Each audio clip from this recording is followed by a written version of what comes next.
Hey everyone, and welcome back to my channel. My name is Icarus, and I may have overdone it yesterday, because now I'm exhausted, and my phone doesn't want to open up. How rude. All my notes are on here.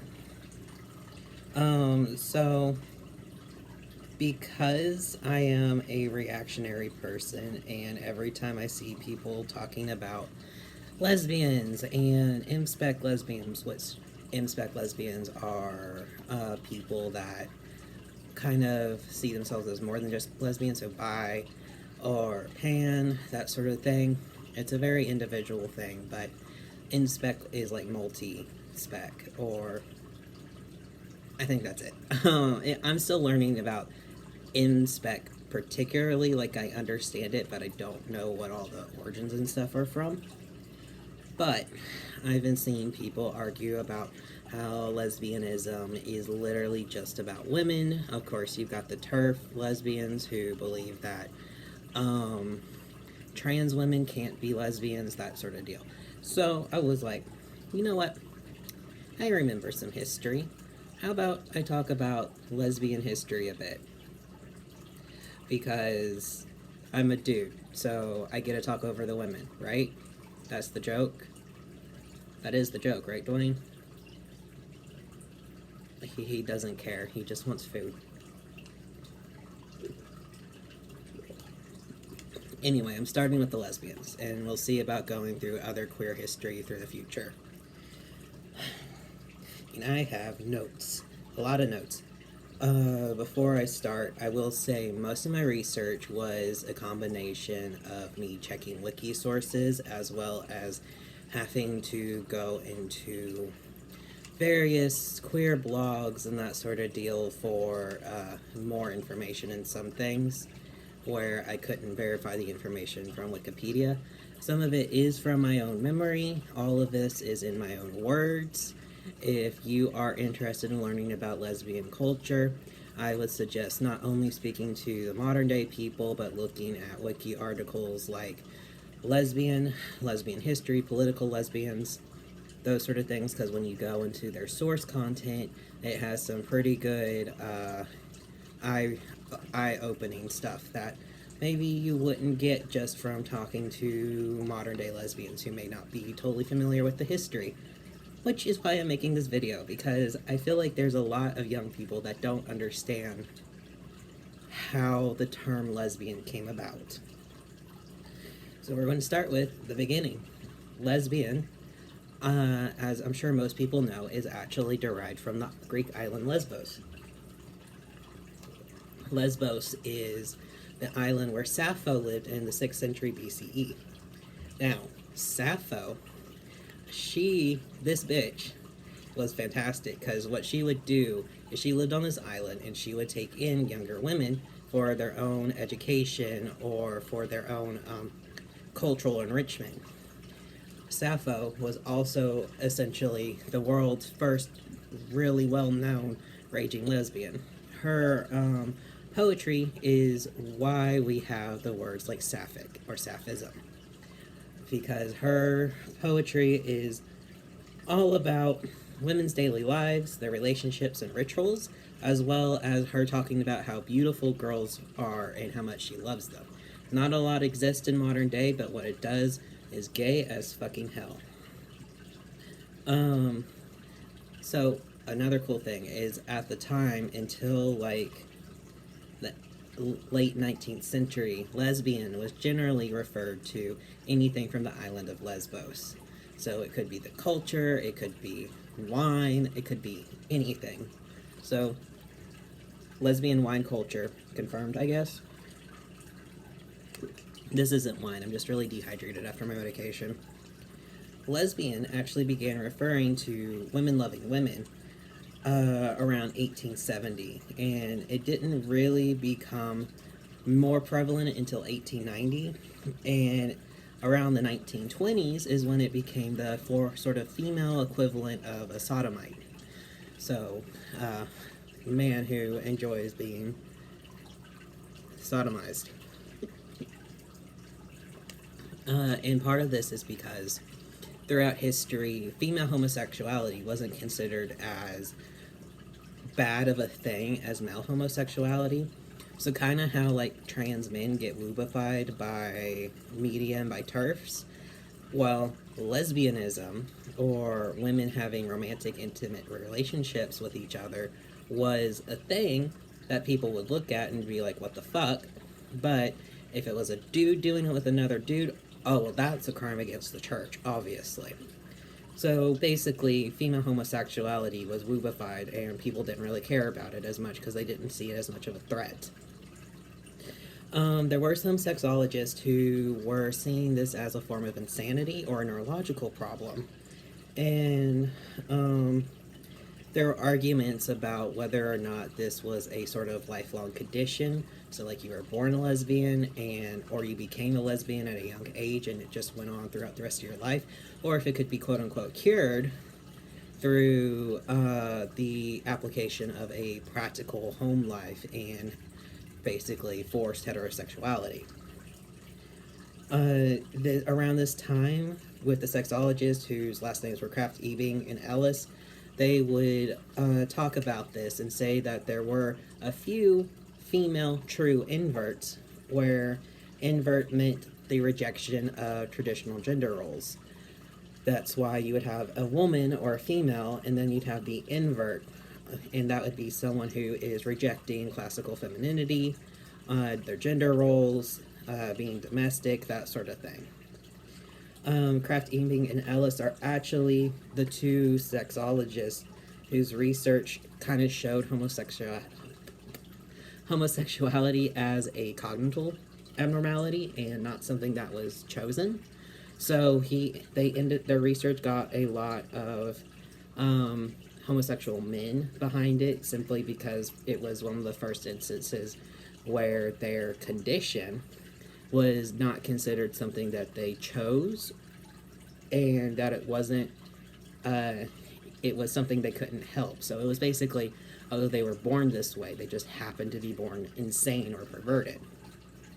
And that meant that maybe homosexual men shouldn't be vilified because they're not having a choice. Let's see.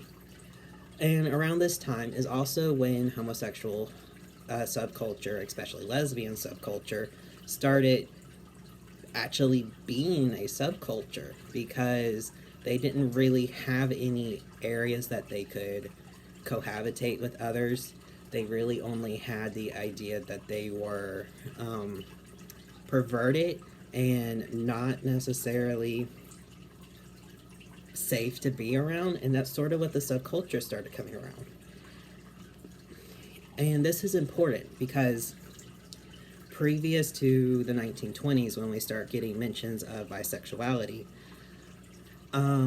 the idea of being an invert, of being a lesbian, or being a woman who wants to be in intimate romantic relationships with other women, wasn't necessarily what we would consider lesbianism today.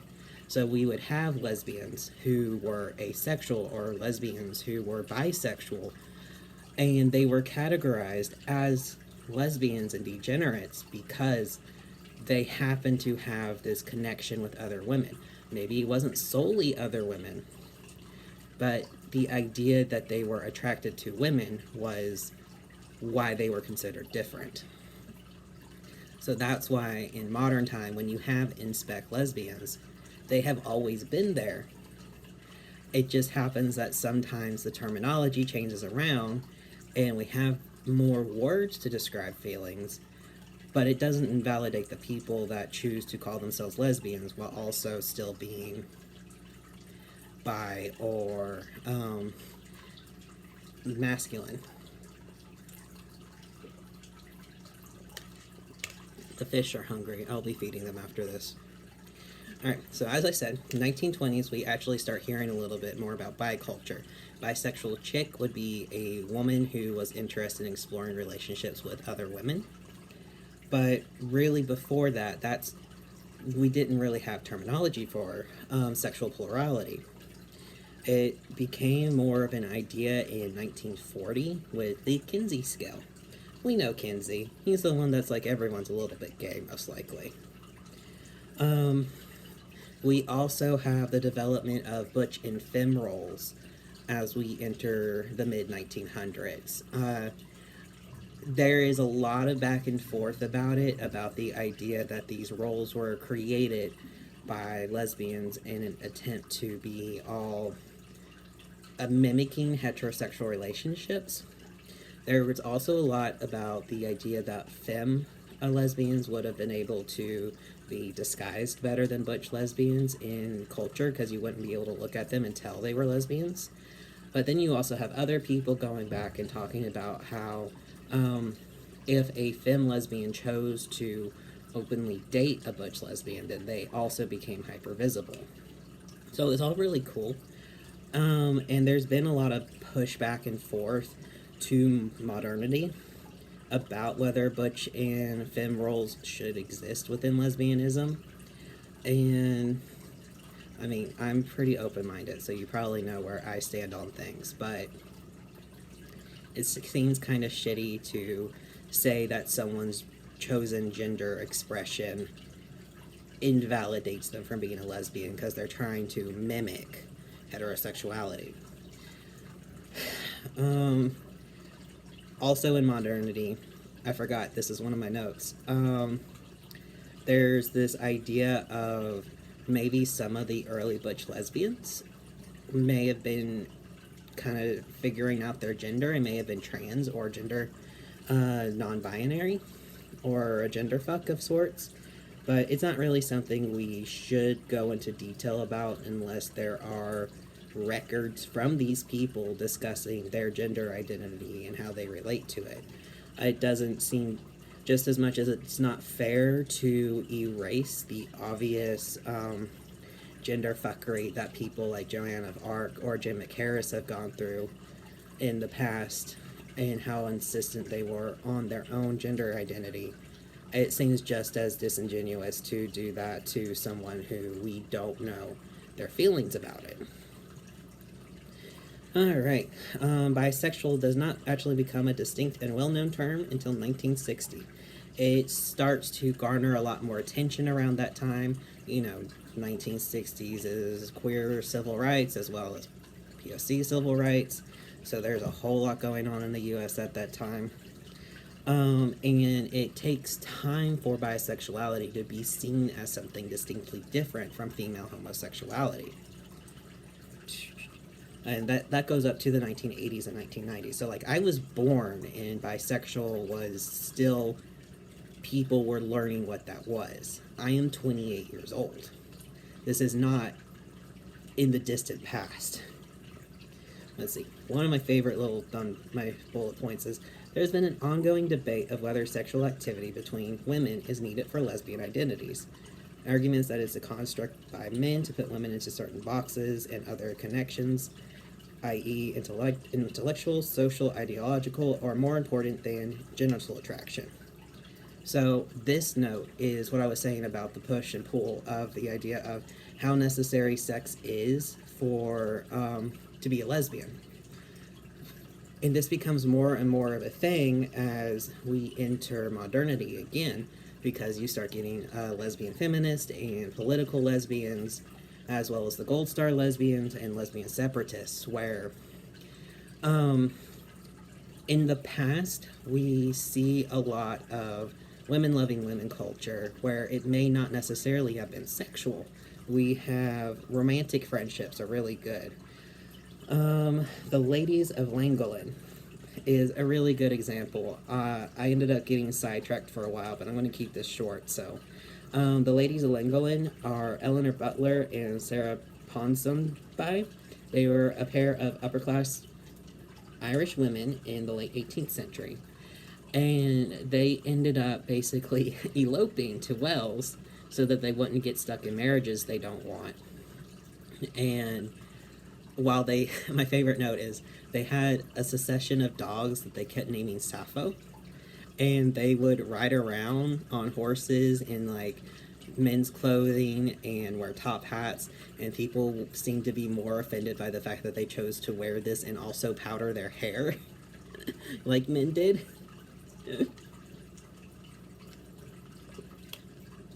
And also, I believe it was said that Sarah's family was just very relieved that she didn't run off with a guy.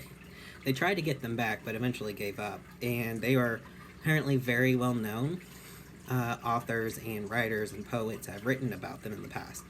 We've also got people like Emily Dickinson, who is known to have written romantic communication with women up until her decision to self-isolate.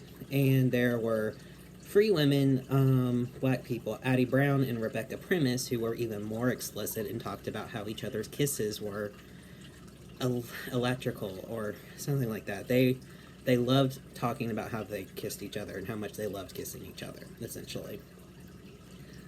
There's arguments on how much of a sexual component there is to lesbianism, is what I was trying to say, especially before we started breaking off and recognizing asexuality or bisexuality, before the split attraction model became a thing. Anyone who saw themselves as a woman and found themselves attracted to other women in some part could have been classified as a lesbian. And we're going to go back up through my thing.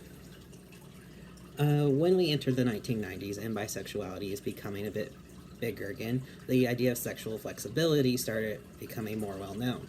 Because, I mean, we're having the bi people exist, m-spec identities are coming out, so maybe it doesn't always have to be about sex, you know?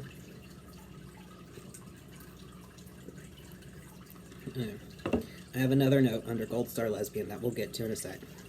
Lesbian is very much an identity for many people, which is why there can be so much hostility to people on the outside. But there's a history with the word lesbian that's not always inherently sexual and includes asexual, aromantic, and bisexual experiences for women. Well, that's what I just said. Jumping back a bit from the 1990s, something I found interesting. World War II, women who were attracted to other women were considered social outcasts and didn't live up to Nazi ideals, so they would also be incarcerated alongside the gay men. Instead of having the pink upside-down triangle, they would have a black inverted triangle. And lesbians, you'll see this on the first lesbian flag that we know about. They have taken back the black triangle, but they also choose to reclaim the pink triangle. And so, this is my putting my foot in my own mouth, but the next time I hear someone say a trans man can't take back the term tranny because they've only ever seen it used against trans women, I am going to literally just reply, then why are lesbians allowed to take back the pink triangle when that wasn't used against them? It may be me being petty, but I'm a petty bitch. I'm not above it. Alright, now let's get into political lesbianism. 1970s, it became a political identity. Lesbian feminist is specifically any woman who dedicated herself to social and political interventions to the welfare of women. So you didn't have to be someone who was attracted to women. You didn't have to be a woman-loving woman to consider yourself a lesbian. Really big things was the idea of you needed to be independent from men to the point of physical and economic separation from male-centric culture. So you can see the seeds of lesbian separatism there, and the seeds of the absolute hatred that second and third wave feminism ends up bringing into lesbian separatism. All right, in 1980, Adrienne Rich mentions that any relationship between women has some sort of a lesbian element, regardless of their identity. So it could be anything from mother-daughter to typical friendship. Anything, she said, had a lesbian component to it.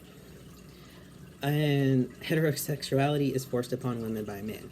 So she also seemed to believe that women weren't inherently heterosexual, but they were kind of coerced into it. We also get fucking Sheila Jeffries. And this is why you can track so much of TERF and rad femme ideology back to lesbian movements, because you can't go through lesbian history without talking about this stuff. Sheila Jeffries is a TERF, who happens to still be alive. She's one of the people that actually started developing the concept of political lesbianism in the 1980s. She's one of the people that talks about how women pursuing beauty standards is just patriarchal sadism, which is a fun term. That transsexuals, her term, not mine, reproduce sexist gender roles and mutilate their bodies, which is a continuation of that idea of pursuing beauty standards is just a form of self-harm for patriarchy's sake, in that gender-affirming services should be considered against human rights. Trans women are homosexual men who can't be homosexual men in male bodies, or straight men who fetishize women's clothing and the idea of being seen as a woman. She actively labels men as the enemy, and she demonizes women who sleep or have slept with men or engage with them in even friendly conversation. Lesbian separatism, turfness. Yeah, so that is the history of lesbianism to the point of how it has sort of become a foundational stone for rad fem turf ideology. It all started with the push and pull of like what could be considered a lesbian, and has taken on a sort of hydra where you cut off one head, two more come back of, you know, sir, some people don't believe that you actually have to be romantically or sexually attracted to women to consider yourself a lesbian, so long as you are pursuing female rights. And that's how we get into 2013 Tumblr with the women hating men to the point of like active toxicity, to the pushback against feminism, I believe, that results in really horrible circles like MRA, incel, red pill, to modern day TERFs, just bringing up old terminology back up to once again try and put men down, to trans women and trans femme people sort of swallowing the Kool-Aid a bit and then turning their own self-hatred about their previous dysphoria. This isn't universal, just this general, but where they will start talking about how testosterone is toxic in public spaces, or they will say that transandrophobia does not exist, or that everything relates back to women being the most oppressed class. So that's where it comes from. And it's just interesting because these ideas are openly refusing to acknowledge the fact that lesbianism, throughout most of its history as a term, encompassed more than women loving women. And that in modernity, there are people who are still alive who think that lesbianism isn't just women loving women. So let's talk about flags, because I'm a graphic designer, I have feelings about flags. The labrist lesbian flag was actually created in 1999 by Sean Campbell, who is a gay man. The labrist, I don't know. It's like a little axe thing. It was a weapon of choice seen amongst the mythical Amazon warriors, who are well known for being a female-only society. So it's also seen as a symbol of empowerment by lesbian feminists. The flag in general is also got the black inverted triangle from the Holocaust. Some people don't trust it today because TERFs may have co-opted it a lot. Then we have the lipstick lesbian flag, and there's going to be, I'm putting the pictures of the different flags over the fish tank, so don't worry. The lipstick lesbian flag was made in 2010 for more femme lesbians. It just happens that the person who made it is also had a blog and that's now been deleted, and if they were racist, biphobic, transphobic. Considering some of the recent history behind lesbianism and political lesbianism, can you be surprised? Also, it is a pretty derivative of the cougar flag that someone else made. So, yay. There's also been attempts to take the lipstick away from the lipstick lesbian flag and just have the pink, but it's very obviously a derivative, and many modern lesbians don't wish to use it because they're uncomfortable with the history of the person who created it. Plus, they feel like it doesn't really include all forms of lesbianism because it was initially created just for lipstick lesbians, which was used as a term for lesbianism that was more palatable for modern culture because you would have ultra femme people dating each other and basically erasing butch culture, which is a shame. Butch culture helped me a lot growing up. Alright, moving on. We have the 2018 now most popularly used sunset flag. It is visually similar to the lipstick flag, where it has several stripes. I think it has 7 stripes that kind of make a pink to orange gradient instead of the pink gradient, though there has been a simplified 5-stripe version made since then. It's meant to include butch and other lesbian identities. I remember this being made because I was on Tumblr at the time where it was first kind of shown. And at the time, the creator was aphobic, and she didn't want to include asexual identities into the lesbian flag. She has since recanted, but for a multitude of reasons. There's many people that are uncomfortable still using this flag, from the fact that there are m-spec lesbians who believe that she only recanted to kind of save her own hide, to the fact that the 7 colors, or even the 5 colors, it can be really hard to make products in that line of things. I follow Nerdy Kepi or VA Spider. I followed them, that whole everything, for a very long time. And they put it best because Spider makes different products, and trying to find yarns in all those different colors is very hard. There's also the fact that it's just generally unappealing, and it's also like unappealing on like a website standard. The colors are very similar, so I mean, it makes a great gradient. But it's also just, it looks very derivative of the lipstick lesbian flag, and we already have so many problems deriving from that flag. So I'm going to finish this up with my favorite flag, the sapphic flag from Lydia, again in 2018.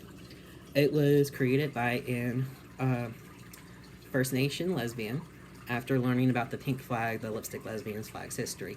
And what she did is she went through Sappho's poetry, found different colors that represented it, and tweaked it around to the point where it would be both friendly to make merchandise as well as good on website. It's also got 5 stripes, so it kind of fits like the motif of most other modern pride flags. And Lydia has been inclusive of all lesbian identities from the start, which to me is important. So that's the end of my notes. I want to finish this up by pointing out lesbians inherently aren't evil. They have a very long and storied history that encompasses everything from being mistreated by men from the start, from not having their identities validated by external historical resources and research, to actively being dehumanized by Nazis, just like how gay men have. And their identities have always been co-opted and truncated by mainstream media, where they would be fetishized or they would be looked upon with horror if they didn't fit what people thought women should look like. So it's not a surprise that there's been such hard pushback of it can scare people to think that lesbianism isn't just women loving women, because in modernity we have so many different labels that it can be scary seeing someone who refers to themselves as a he, him, trans man still call themselves some form of lesbian. And I can understand the hesitation in wanting to accept that. I can also understand the hesitation of wanting to include anyone that goes by he, him pronouns, because he, him pronouns are so associated with masculinity. It's easy to forget the old guard, the people who did kind of gender fuck themselves but still consider themselves lesbians. There are still in modern times cis women who prefer to go by he, him pronouns. So it's not, pronouns aren't necessarily as gendered as we in the Western society in America want to make them out to be. But in the same breath, I can understand why other people are more hesitant around lesbianism, because there is an equally long history of trying to figure out the level of acceptability of sexualizing them, including by themselves as well. Like, we talked about it. Do we consider romantic friendships, like intimate friendships in the past, do we consider that signs of lesbianism, of women loving women? What if those people very heatedly spoke out against the idea that their relationship was sexual? Like the Lonenberg, like the two I mentioned that went to Wales to escape their family and unwanted marriages. They said heatedly many times that their relationship wasn't sexual, even though they had a dog named Sappho, and they were very close to each other until the days that they died. And so and the political lesbianism that eventually has evolved into several different stripes, including rad fem, TERFs, lesbian separatists, that sort of thing. It's very easy to see how that hurts people, especially if you're someone on the outside looking in, or you're one of those people that have been hurt by that sort of culture. But lesbians are our sisters. At the end of the day, they are part of the queer community, and they belong here just as much as anyone else. It is on the lesbian community to try and understand and start accepting that gender and sexual identities aren't black and white like as much as we want them to be. We don't always fit in neat little boxes. Like myself, I find myself oftentimes relating more to gay homosexual men than I would bisexual or even asexual at this point, because while I don't experience sexual attraction in a way that is normal, I do find myself more attracted to themes of masculinity.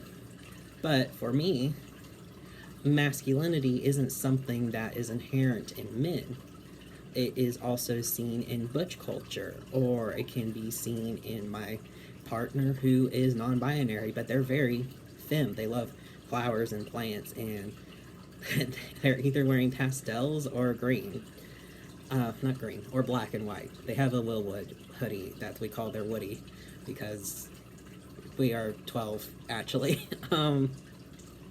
But I hope hearing a little bit about how conflicting and tumultuous lesbian history was gives you all an idea that even if this wasn't a perfectly done video and it doesn't have all the sources cited and everything, queer culture, queer history is long and complicated, and we want things to be clear cut in black and white, but it's just not. People go in and out of different identities. People choose identities that may seem inherently contradictory to their lived experiences, but these labels are how they see themselves, and we should learn to accept and encourage that. Men aren't trying to identify as lesbians to invade your space. It's just what it is. It's long, complicated, messy, and at the end of the day, we're all queer and we're here, and we might as well get used to each other's presence. So I hope this shines a small light. Maybe one day in the future I will actually sit down and do like in-depth historical research and not sort of take the cream off the top. But okay, I have to stop. I love talking about this sort of shit, though, so, yeah. There's a shrimp climbing up the glass, but I will, I'll talk to y'all tomorrow. I'm gonna get these guys fed so that they stop acting like they're starving, because fish don't have an off switch to their stomachs like humans do. So, stay hydrated, stay safe, and talk to y'all tomorrow. Bye.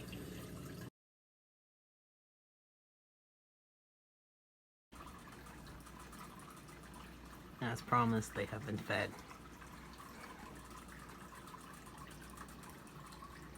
Isn't that right, guys? All 3 tanks have been fed. Oh, there's Charlie in the background. Hey, Charlie. I'm gonna get some algae wafers for you.